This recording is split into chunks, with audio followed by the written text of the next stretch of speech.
más, quiero presentar a Macu Villalobos. Si podemos iniciar con la presentación. Gracias.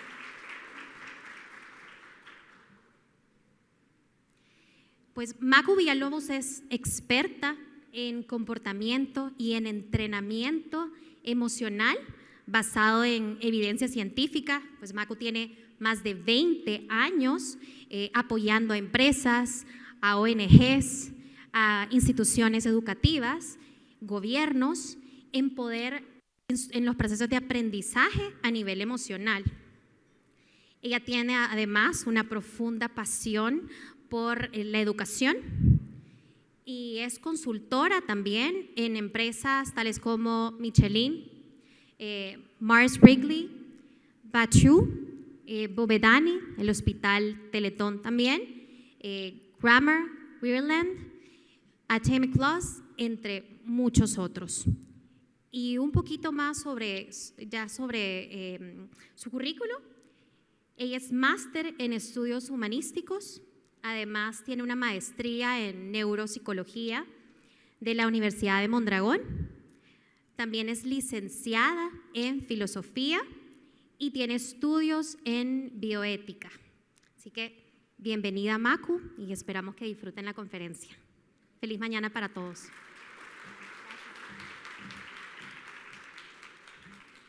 Gracias, mi querida Ana. Gracias. Igual y ¿Ya me escuchan ahí? Sí, ¿verdad? Hacen magia. Buen día a todos. ¿Cómo están el día de hoy? ¿Bien? ¿Contentos por festejar su día? Imaginen por un segundo, les voy a pedir que hagan este ejercicio conmigo. Cierren sus ojitos tantito. Exacto, estamos aquí. Inhalen, exhalen. Quiero que se agradezcan a sí mismos todo el bien que han hecho por otras personas, que con el pretexto de la vida laboral han estado cerca de ustedes y han podido ayudar.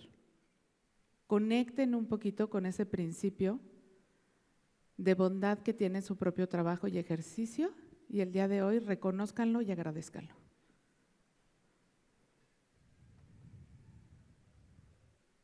Muy bien, abran sus ojitos y regresen acá conmigo. Bien, entonces vamos a arrancar. El día de hoy me invitaron, yo agradezco muchísimo tanto a Crecer como a ISEADE. ISEADE es mi casa aquí en El Salvador.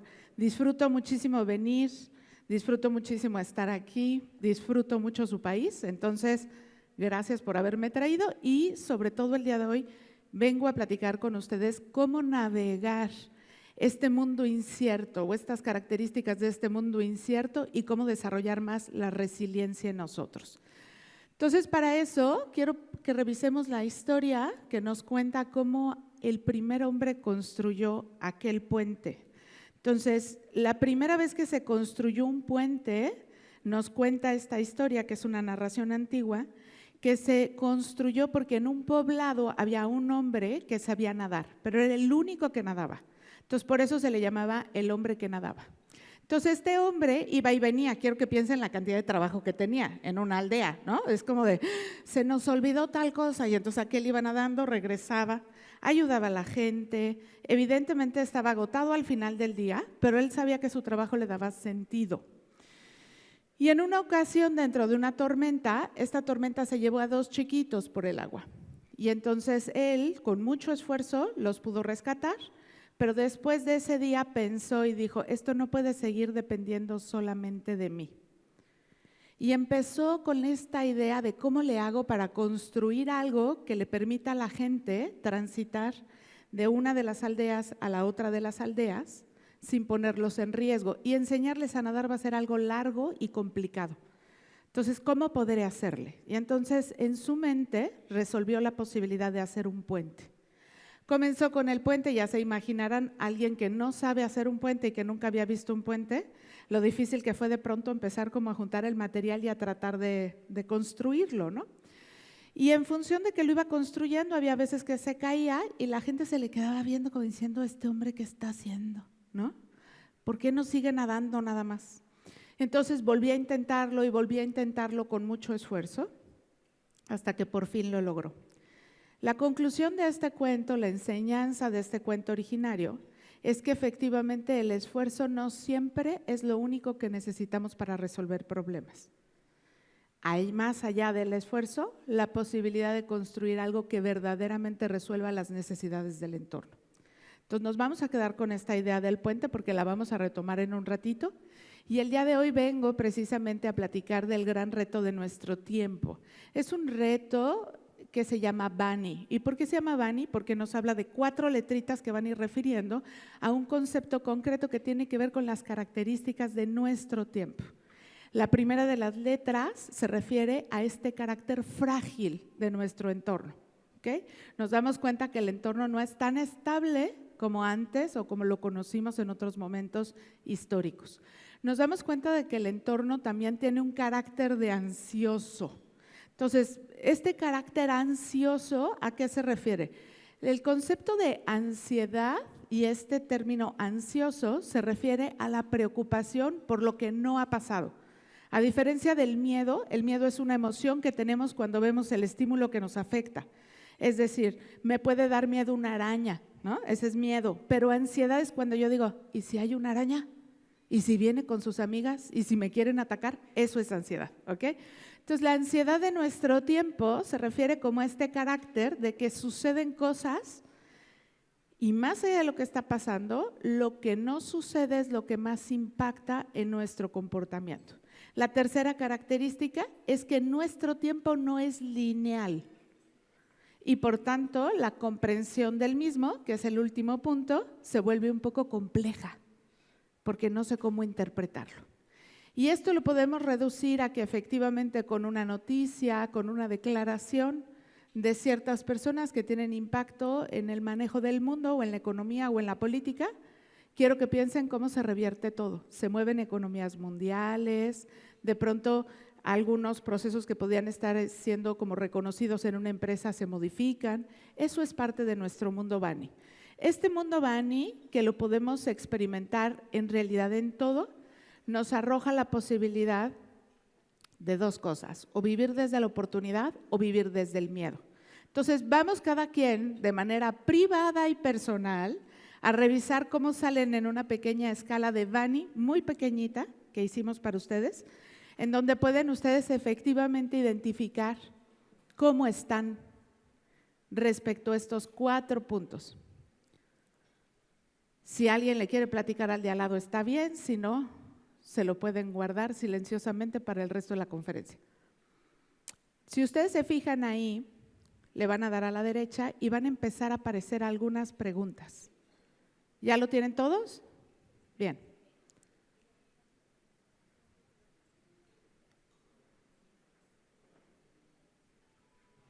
En 3 minutitos les pido que respondan esas preguntas a ver cómo están.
¿Listos? Ya veo por ahí algunos, ya más o menos observaron qué tan Bani está su entorno, ¿ok?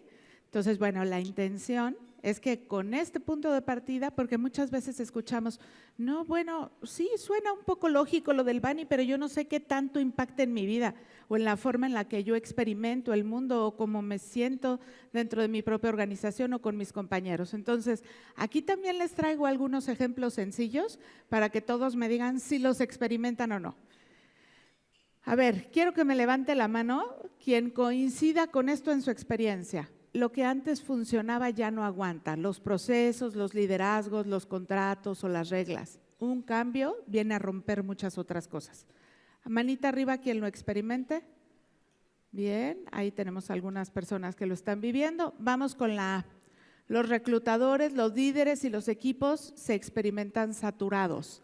Se toman decisiones con miedo porque hay climas emocionales inestables. A ver, manita arriba, ¿quién lo vive? Muy bien, perfecto. Vamos al siguiente, que es no lineal. Puedo contratar a alguien hoy y mañana renuncia. Nada garantiza permanencia y lo que pasa no tiene tanto para mí una lógica predecible. Manita arriba.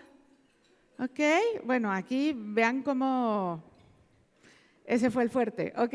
Y el ahí, ¿por qué no vienen a la entrevista? ¿Por qué se van? El comportamiento del talento ya no se entiende desde donde lo entendíamos antes. A ver, manita arriba. Ok, también aquí tenemos como un poquito más de presencia, ¿ven? Entonces, estas son las características. Ahora, esto es interesante porque si bien esto es algo que vivimos día a día, no solo tiene que ver con su contexto, en realidad está refiriendo a un contexto mundial, ¿sale? Si nosotros hablamos de este sentido del entorno Bani, no va a ser solamente vinculado con lo que ustedes viven, sino es algo que se está vinculando con todo lo que las personas que trabajan con talentos están experimentando. Entonces, algo que es importante es reconocer que efectivamente el entorno está cambiando a una velocidad muy diferente a la que cambiaba antes. O sea, si lo pensamos de forma rápida, quiero que piensen la cantidad de información que ustedes reciben al día. Al día, solo hablo de al día, ¿ok? Una generación como la mía, su abuelo, según estudios que hacen en Canadá, tenía acceso a una cantidad de información en toda su vida correspondiente a una edición de New York Times. Quiero que en toda su vida, esa era la cantidad de información a la que iba a tener acceso. Quiero que ustedes piensen en un día, ¿cuántos correos electrónicos les llegan? Si escuchan algún podcast, ¿no? ¿Cuánta información les llega por redes sociales? ¿Cuánta información les llega desde los otros en este cara a cara? O sea, piensen la cantidad de información. Superamos, duplicamos y triplicamos lo de aquel abuelito en toda su vida. Ahora, el recibir tanta información y que esa información interactúe da lugar a esto, que se llama cambio. El cambio, que es parte de la naturaleza humana y ha sido parte del universo desde el principio, en realidad se potencializa en función de la cantidad de información que se acaba volviendo como un gran motor para la modificación y la transformación del entorno. Entonces, la clave, ¿en dónde está? La clave es encontrar una nueva forma de abordar esto, porque no es que estén fallando ustedes, no es que se estén equivocando, es que hay que cambiar la manera en la que se aborda, porque tenemos una realidad distinta a la que teníamos hace 20 años o hace 50 años. ¿Ok? El cambio no es el conflicto, es la manera en la que nos vinculamos con él. Y quiero que piensen en ese hombre que acabamos de platicar. Era un hombre que sabía nadar, efectivamente, pero era un hombre que tuvo que desarrollar un principio de resiliencia para cambiar de estrategia en función de lo que el entorno le estaba pidiendo. Y ese es en muchos sentidos lo que tenemos que hacer hoy en día. Entonces, esta palabra de resiliencia es una palabra interesante que le robamos a la mecánica tantito para poderla usar, pero la palabra resiliencia tiene que ver con un movimiento. Entonces, yo les voy a pedir a todos que me ayuden con uno de sus puños y que lo aprieten, exacto, y experimenten que a la hora de apretar estos deditos y estos músculos, pues hay un principio de tensión, ¿sí o no? Y ya empezamos, incluso quien sea más sensible puede empezar a percibir que estamos enviando la sangre hacia este grupo muscular, ¿ok?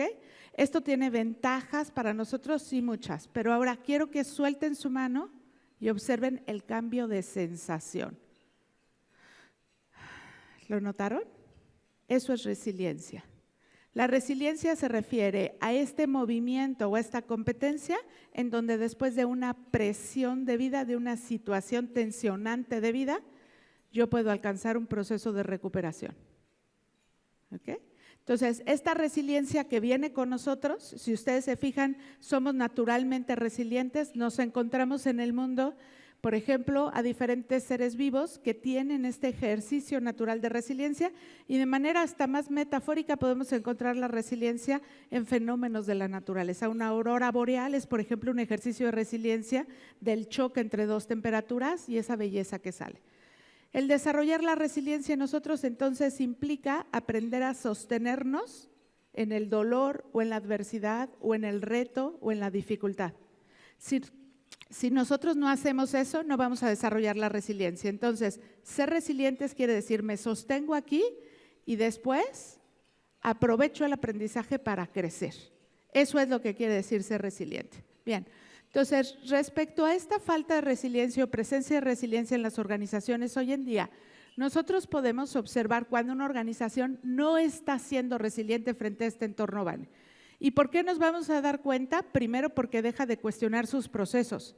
¿A qué me refiero con cuestionar sus procesos? Son maravillosos los procesos y los manuales son extraordinarios, pero la idea es que no sean letra muerta. La idea es que se lleven a cabo, que yo compruebe que se están llevando a cabo y que incluso sean una respuesta para lo que este talento requiere el día de hoy y esta organización requiere el día de hoy. Entonces, cuando yo me olvido del ejercicio resiliente, cuando no aprendo de ese ejercicio resiliente, en la organización se va a ver esto. Se va a volver más rígida frente al cambio. Y quiero que lo piensen ustedes solitos respecto a su vida. Cuando estamos viviendo una situación de vida adversa, muchas veces, ¿qué hacemos? Nos paralizamos. Incluso somos resistentes al cambio, como si lo quisiéramos modificar, como si quisiéramos decir no existe el cambio. Cuando yo me vuelvo rígida ante el cambio, piénsenlo en su propia vida, observen cómo esa rigidez impide que encuentre nuevas soluciones. ¿Cómo comienzo a aferrarme a lo conocido y a lo pasado, como si fuera la verdad absoluta y no existiera nada más? Observen cómo me cierro al entorno. En lugar de acercarme a pedir ayuda, tiendo a aislarme, tiendo a encerrarme y cuando alguien viene y me dice, ¿por qué no haces esto? Yo digo, no es tan buena idea, prefiero no hacerlo. Entonces, esa es la naturaleza de una manifestación de resistencia como un estilo de abordaje frente a la realidad que me ocurre. Entonces, eso mismo va a pasar en las organizaciones. Las organizaciones se vuelven más rígidas, son organizaciones que no escuchan a su talento, que no se dan cuenta de cómo ha cambiado la necesidad del entorno, son organizaciones que tratan de aferrarse y alguien por ahí ha oído la frase de siempre lo hemos hecho así, ¿para qué quieres cambiar? ¿Qué necesidad? Diría Juanga, pero ¿qué necesidad? ¿No? Entonces, efectivamente así vamos a observar a las organizaciones. Van a ser organizaciones en donde va a haber, fíjense, este es un dato importante, una sobrecarga no equitativa. ¿Y eso qué quiere decir? Que solamente una cantidad de personas va a sostener a toda la organización. ¿Quiénes son esa cantidad de personas? Las que siempre están ahí, las más comprometidas o las que de alguna manera dicen, es que si no trabajo yo esto se cae, ¿no? Pero entonces no está este trabajo repartido o distribuido de manera que todos podemos sostener un pedacito equitativo junto con los otros para que la organización funcione. Y por último, va a tener este carácter de liderazgo nostálgico. El liderazgo nostálgico, ¿cómo se escucha? Acá les puse una frase, ¿no? No, es que nosotros antes éramos. Aquí se hacía, ¿no? Esta nostalgia que dices, sí, pero ahorita el mundo cambió, necesitamos modificar el liderazgo. Necesitamos enfrentar de una manera diferente la realidad. Así es como observamos entonces una organización que no está desarrollando el proceso de resiliencia, sino que está así, miren, y así se queda. Es una organización que en el fondo está sufriendo, no ha podido recuperarse. Es una organización que al estar tan rígida y al estar tan acartonada, está limitando y lastimando a todo su talento.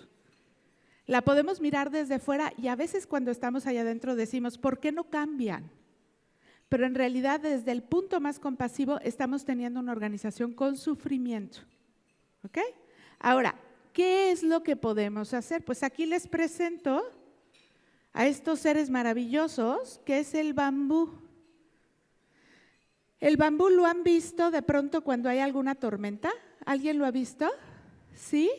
¿Se dan cuenta que el bambú se mueve con la tormenta?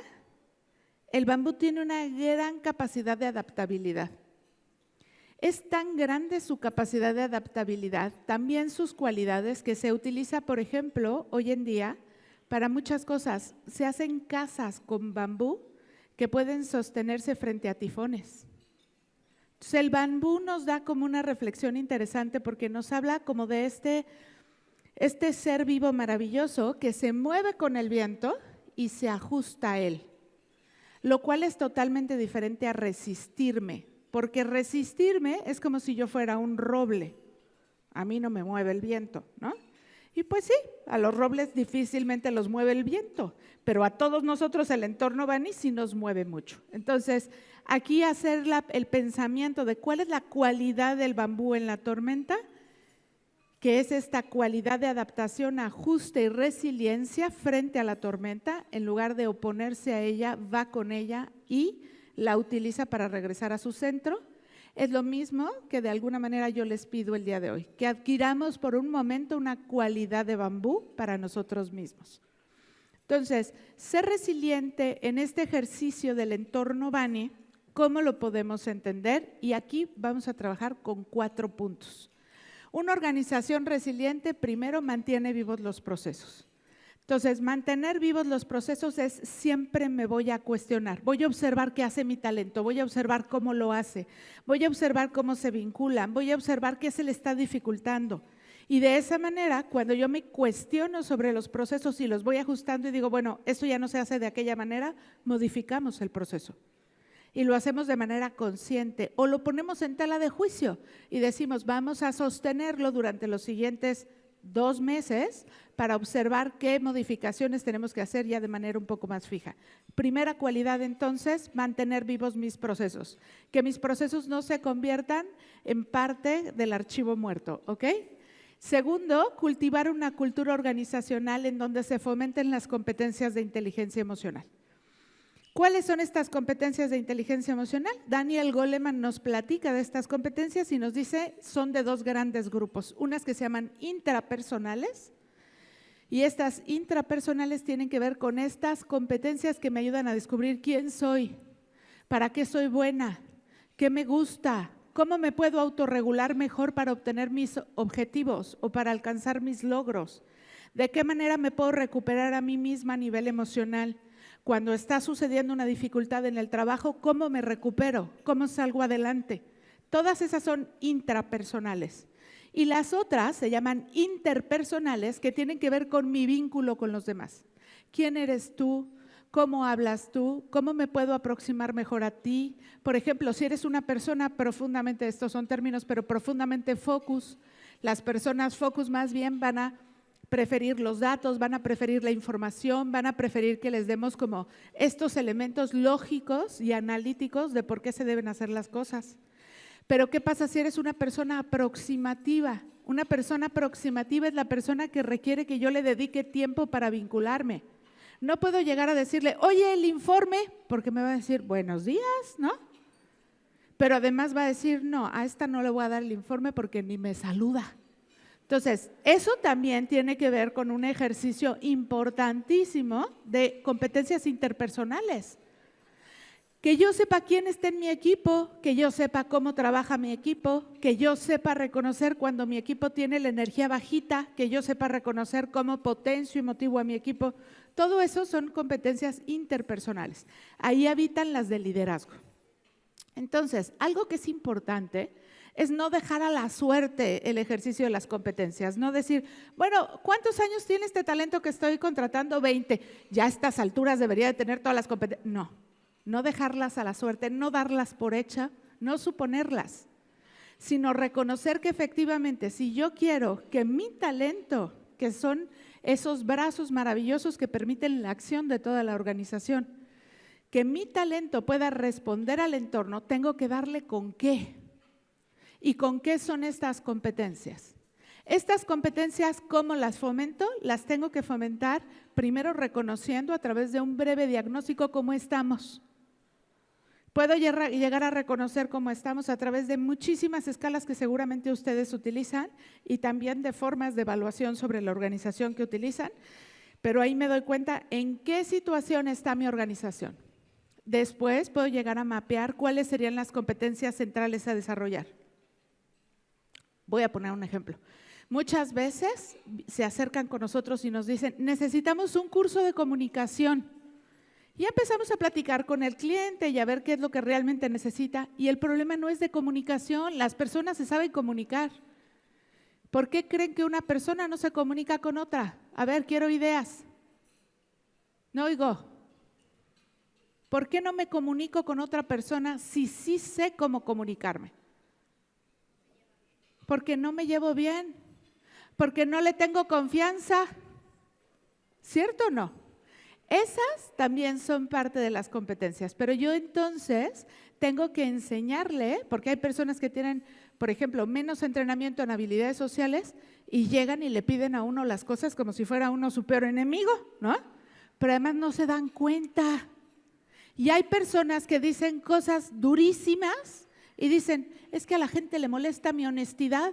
No, hay una diferencia entre honestidad y ser un sincericida, ¿estamos de acuerdo? Entonces, todo eso igual y la persona no se da cuenta, pero ya está en una posición de liderazgo. ¿Qué tengo que hacer? Dotarla de las herramientas que le van a permitir, primero descubrir que no está bonito que se acerque así, o darse cuenta de algo bien sencillo. ¿Por qué será que todos mis compañeros tienen la misma queja sobre mí? Ah, igual y tiene que ver conmigo. Esta competencia se llama autoconciencia. Entonces, todas estas competencias son de inteligencia emocional. No porque yo las haya desarrollado, quiere decir que los demás las van a desarrollar. No es algo que se da como, por ejemplo, se puede llegar a dar un ejercicio de crecimiento natural como aprender a caminar. No, es algo que se tiene que entrenar. Entonces, lo primero es reconocer que este es un compromiso importante por parte de ustedes. Porque incluso esto les va a facilitar la vida a ustedes. O sea, piensen tal vez en algunos queridos y estimados compañeros a los que les faltan estas habilidades. Imagínense cómo sería su interacción si un día ya las tuvieran. Porque debajo de esas dinámicas no tenemos malas personas, solo tenemos malos aprendizajes. Para eso hay que cultivar una cultura donde se fomenten estas competencias, que cada quien pueda llegar a su trabajo todos los días con herramientas para utilizar. Porque cuando nosotros hablamos de reflexiones importantes sobre diversidad, sobre equidad y sobre inclusión, no pensamos en esto. Y esto también forma parte de los programas de DEI. ¿Por qué? Porque no todos tienen las mismas herramientas cuando llegan a tocar la puerta a una organización. Y también hablar de equidad es que les podamos otorgar las mismas competencias para que por su propio talento alcancen sus objetivos. Y no haya unos que tengan más posibilidad de alcanzarla porque ya traían la competencia. O porque les tocó una casa con una mamá medio intensa como yo, ¿no? Que era, desarrollas las competencias. ¿Sí lo ven? Entonces, es importante que tomemos esto como una responsabilidad ética fundamental. Porque cuando ustedes otorgan competencias de inteligencia emocional a su talento, no solamente le están haciendo más fácil su vida laboral, le están haciendo más fácil su vida. Porque ese mismo líder va a llegar a casa y va a ser un papá diferente. Porque se va a comportar como un vecino diferente y como un hijo diferente. Y va a dejar una huella diferente en su vida. Y la vida, les voy a contar algo, va a ser mucho más sencilla porque no es fácil vivir así. Y un sincericida vive así. Y un neurótico vive así, ¿ok? Hasta por un ejercicio de compasión. Aquí tenemos el segundo llamado. El tercer llamado tiene que ver con la adaptabilidad al entorno. Y aquí les voy a platicar un poquito de este autor que me parece extraordinario, que es Simon Sinek, que no sé si lo han visto por ahí en alguna de sus TED Talks. Una de ellas, por cierto, se llama El Círculo Dorado. Me encanta la del Círculo Dorado.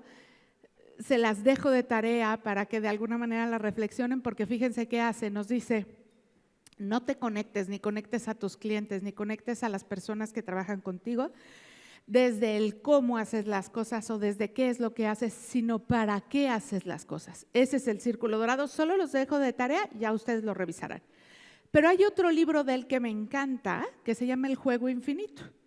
Y en este libro empieza el autor a reflexionar y dice, oigan, hay un montón de juegos que son finitos. Por ejemplo, si yo le prendo un partido de fútbol, va a ser finito, ¿no? Va a durar más o menos 90 minutos y bueno, si se va a todo lo demás que a veces se van, dura un poquito más, pero va a durar más o menos eso. Eso es un juego finito y yo puedo jugarlo de manera finita. Pensemos en la pandemia.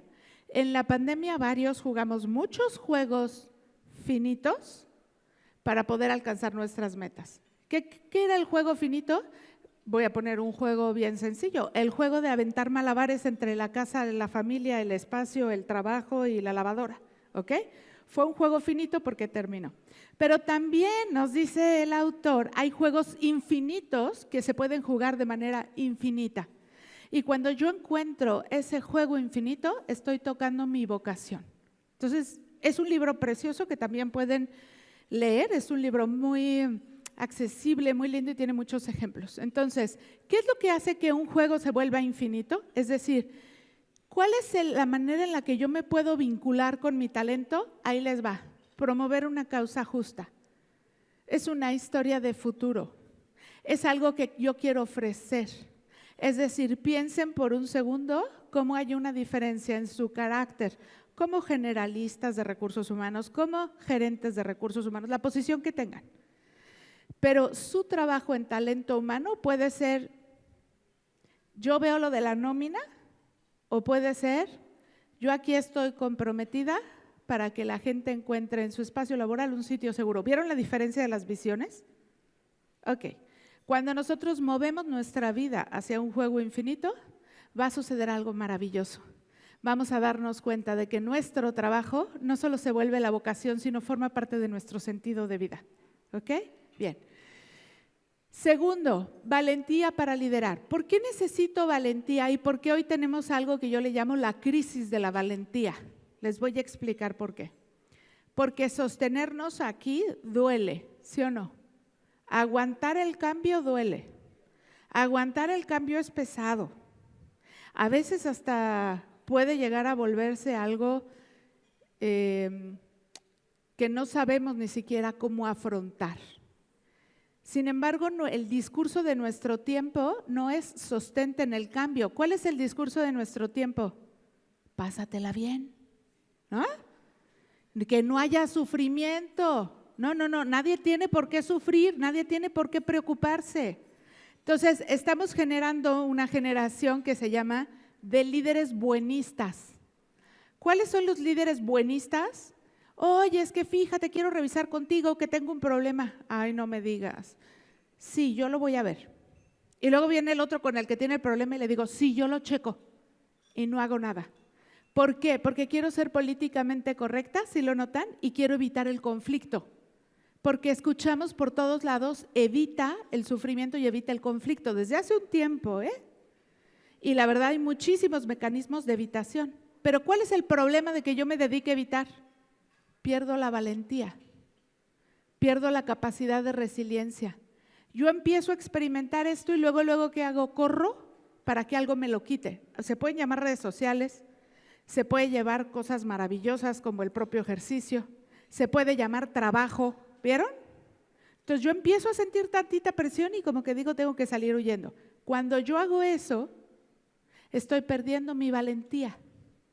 Porque ya no estoy siendo capaz de sostener ese malestar y aprender de él.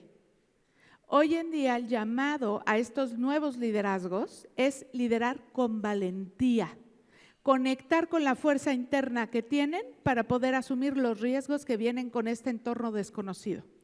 Construir equipos de confianza, para eso necesito la inteligencia emocional.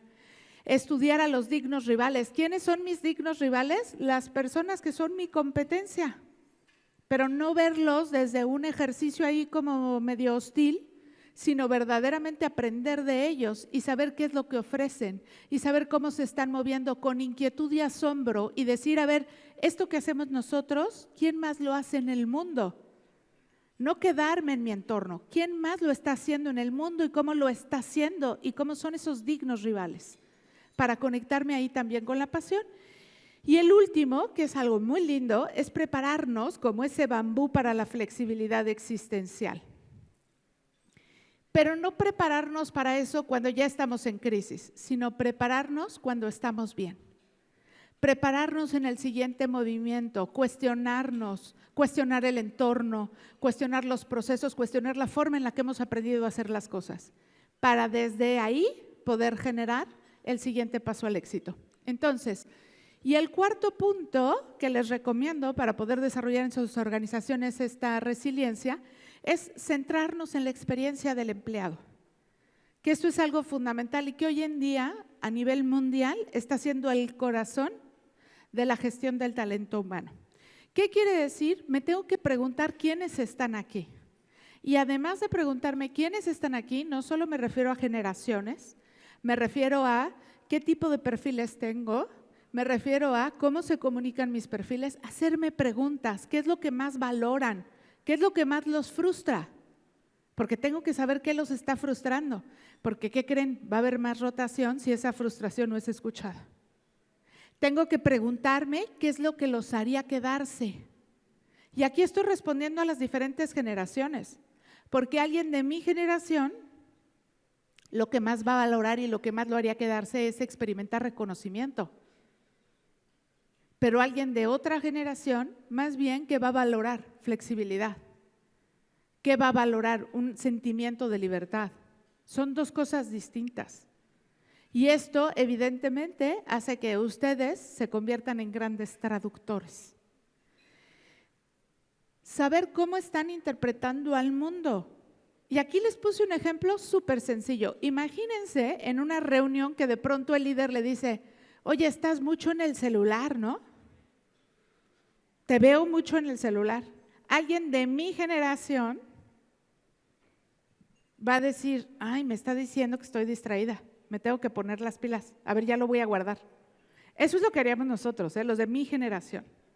Soy generación X. Un millennial va a decir, ¿estoy trabajando desde aquí también o qué? Pero una persona, generación Z, va a decir, ahí tengo mi lista de tareas, mi calendario, el mensaje del jefe, ¿qué esperabas? Ajá. Alguien de mi generación nada más dijo, ay sí, perdón, ahorita lo guardo. ¿Ok? ¿Vieron la diferencia de interpretación en un mensaje? Ahora, quiero que piensen que esto sucede con todo lo que ustedes envían, lo que el jefe dice, lo que el jefe no dice. Ajá. Un ejemplo más sencillo, por ejemplo, era que en mi casa nos controlaban con los ojos. Entonces nos hacían así y uno ya sentía la mirada y decía, ¿dónde estoy? ¿Qué estoy haciendo? ¿Y qué tengo que hacer? ¿No? Y de pronto, yo me acuerdo cuando mi hijo mayor tuvo hijos, que se volteó y se le quedó viendo así como creyendo que era un don, ¿no? Así como. Entonces se le quedó viendo uno de mis sobrinos y me acuerdo que mi sobrino se volteó y le dijo, ¿por qué me ves? Ok, ¿vieron? Entonces, tenemos realidades distintas, entornos distintos y por eso lo primero que tenemos que hacer es acercarnos para conocer a estos talentos distintos. ¿Cuáles son nuestros aliados? Es decir, ¿cuáles son nuestros puentes? Y esta casi me suena como a decálogo, ¿no? En chiquito sería un tricálogo, pero chéquense, no asumir. No asumir se comporta así porque pregúntenles, es bien fácil.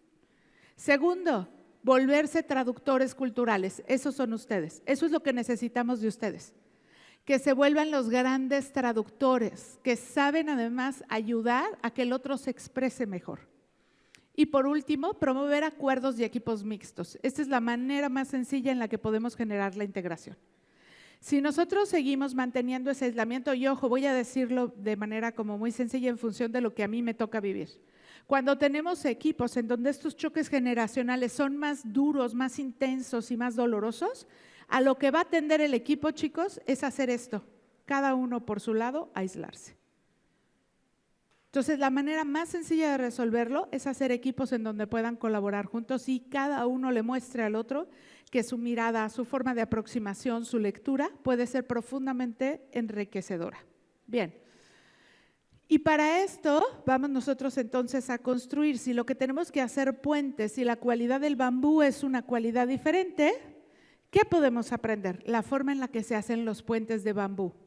Un puente de bambú, a diferencia de otro puente, no es un puente que se planifique, que se puedan poner las bases o se puedan poner los cimientos de ese puente y sobre eso se construya. Un puente de bambú se va haciendo con todo el poder del gerundio. Un puente de bambú lo construyo mientras voy avanzando, porque no me puedo ni esperar. Y eso es lo que nos toca a nosotros. No nos podemos esperar para hacer una planeación diferente. Tenemos que tomar el futuro y lo que tenemos delante como la realidad a la que hay que responder. ¿Por qué les digo esto? Porque en muchas ocasiones caemos en esta imagen de ya regresará, algo mágico va a pasar y todo va a estar igual que antes, ¿no? Entonces, ¿cuáles son las preguntas que les dejo para que hagan su propio ejercicio de yo me vuelvo mi coach? Si yo soy mi coach, me tengo que preguntar, ¿qué necesito soltar para adaptarme mejor? ¿Qué traigo cargando? ¿No? A veces voy ahí con el puente, pero pues traigo cargando toda la casa arriba de mí, no voy a poder hacer el puente. ¿Qué necesitan soltar para poderse adaptar? ¿Qué están cargando de más? Pueden ser creencias, pueden ser hábitos, pueden ser dinámicas, pueden ser nostalgias infinitas. ¿Qué necesitan soltar para poderse adaptar a este entorno Bani y ayudar a que su organización se adapte?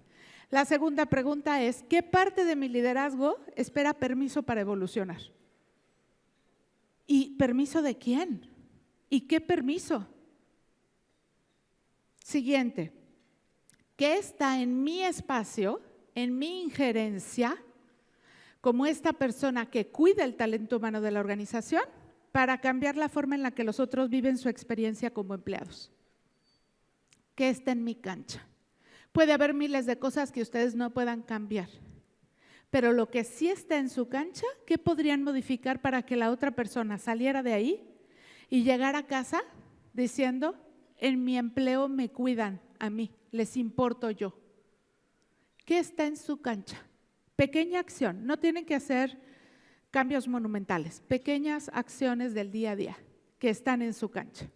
Esto nos va a ayudar a darnos cuenta que ya estamos listos, que ya está el entorno Bani aquí y que hay que responder.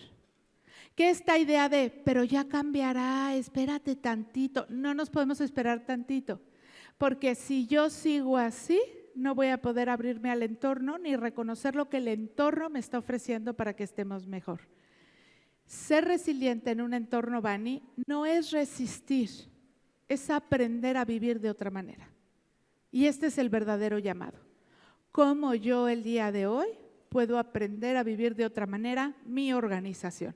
Y puedo hacer que la experiencia del empleado se modifique desde este nuevo planteamiento. ¿Cómo me está llamando la vida ahorita para aprender a hacer de otra manera? Y bueno, esta es una frase con la que quiero cerrar, es una frase de Mahatma Gandhi. Y fíjense la frase tan linda, en una tormenta los pájaros se esconden, pero las águilas vuelan más alto. Necesitamos que nuestras cabezas de talento humano sean águilas, no necesitamos pajaritos, ¿ok? Muchas gracias. Gracias, chicos. Vamos a pasar al tiempo de las preguntitas. Entonces, si ustedes nos comentan, nos está apoyando el staff con los micrófonos, levanten su manita y respondemos. ¿Alguna pregunta?